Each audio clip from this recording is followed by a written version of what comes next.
Երևս աշխարհի ամենաբարդ եւ միաժամանակ ամենապարզ հասնեն ով է հայը, որտեղ շատ ավելի բարդ է պատասխանելով է ֆրանսիացին, ով է ռուս, ով է վրացին, որտեղ շատ ավելի հստակ են սահմանները, թե ով է հայը, բայց միաժամանակ ամենաբարդ խնդիրը, որովհետեւ հայն նա, ով գրում է հայ լինելու հպարտությունը, գիտակցում է ազգային արժանապատվությունը եւ բավարար ինքնաճանաչ հայրենաճանաչ, հայրենատեր լինելու աստիճանի։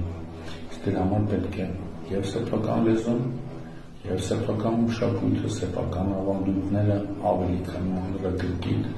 ամեն օր ուսումնասիրելու, ամեն օր, ամեն առիթ ավելի ու ավելի ինքնաճանաչ դառնալու,